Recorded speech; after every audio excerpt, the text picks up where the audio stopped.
Bonnel. Bonjour Pascal Pro, vous m'entendez correctement? Vous êtes sur le terrain, dans le Donbass. Je voudrais que vous nous donniez les dernières informations de ce qui se passe sur le terrain. Alors oui, je vais vous les donner tout de suite, mais il ne faut pas oublier que depuis 2014, cette guerre a débuté. Dans le Donbass, ça est le berceau là où je me trouve. Les gens ici sont épuisés. Il y a eu beaucoup de morts, beaucoup de décès, beaucoup de massacres. L'aviation a pilonné le Donbass en 2014, l'aviation ukrainienne. Et aujourd'hui, le point est le suivant. Ça continue. Des villages comme Gorlovka, où j'étais hier et avant-hier, sont également visés par des tirs, des grades, etc. Il y a des blessés, il y a des morts que je filme quotidiennement, que je photographie également, pour garder ça en témoignage. Je n'ai aucun message politique, mais sachez simplement que depuis une semaine, on parle de ce conflit, mais il dure depuis 8 ans. Il y a eu 13 000 morts. 13 000 morts. Les gens sont épuisés, ils se sentent tous ukrainiens. Et ce que je peux vous dire, c'est qu'ils sont très surpris que l'Europe se rende compte de la situation. Alors que pour eux, cette situation de bombardement, c'est de vivre dans des caves, etc., de recevoir l'artillerie lourde fréquemment. Je l'ai documenté en 2015. Pour eux, c'est un quotidien depuis 2014, je le répète. Ensuite, je vous interromps parce qu'il y a effectivement tout le monde ne comprend pas la situation aussi précisément, évidemment, que vous la vivez depuis de nombreuses années. Vous avez dit, et ça m'a surpris, tous les gens se sentent ukrainiens. Et vous avez rappelé que les bombardements étaient ukrainiens il y a quelques jours. Absolument. Mais quelque chose de grave que visiblement a échappé. La population du Donbass en 2014 a été ciblée par son propre gouvernement. La population russophone a été bombardée par le gouvernement de Kiev. Oui, voilà. J'ai toutes les preuves, donc je pourrais vous les fournir en rentrant en France. J'ai les images. J'ai un film là-dessus.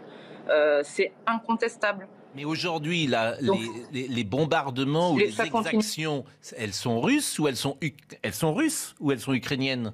Du côté où je suis, elles sont ukrainiennes. Les Russes sont au cœur du pays. Et côté Donbass, donc près de la ligne de front, à Lugansk, où je vais bientôt me rendre, c'est l'armée ukrainienne. Je suis désolée de choquer tout le monde. Non, pas du tout. Et je ne prends pas parti. Au contraire. Et je ne défends pas Poutine. Hein, c'est simplement, moi, je suis au plus près des civils. J'étais l'an dernier en Arménie. Je ne prends pas de position. Simplement. Ce que vous dites est factuel. Il faut quand... Ce que vous dites est factuel. Tout à fait. Et ces populations aujourd'hui a bombardé sa population. Les enfants ont vécu 8 mois dans des caves. Le film que j'ai fait en 2015 est une preuve de toutes ces crimes de l'humanité. J'assume. Je vous invite à le regarder. Hier, j'étais avant-hier dans une école. 2 institutrices ont été coupées en deux, le corps coupé en deux. Je rencontre j'ai mis des photos sur mon mur Facebook, des babouchkas, parce que les gens qui n'ont pas, les plus âgés, les retraités, n'ont pas pu quitter la zone. Donc les civils sont touchés, soit par l'artillerie lourde, soit par des grades. Enfin bon, je suis pas une spécialiste de l'armement. En tout cas, je vous confirme qu'ici, dans la région du Donbass, côté russophone, encore aujourd'hui, ça bombarde. Hier, Donetsk a été touché. Et c'est évidemment le pouvoir central ukrainien, selon vous, qui déclenche ces bombardements. Alors, ce que je vous propose, est-ce que vous pouvez rester avec nous? Parce qu'on va recevoir Bernard-Henri Lévy dans quelques secondes, actuellement dans le Donbass.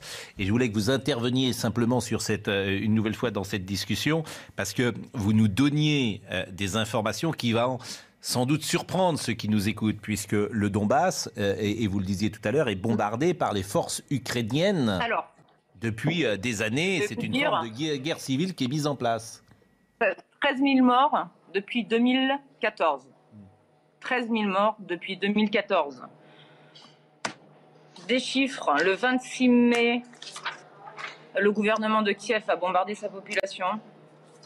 Monsieur Bernard-Henri Lévy, vous la voyez cette photo, c'est celle que j'ai prise avant-hier. Donc voilà ce qui se passe dans le Donbass.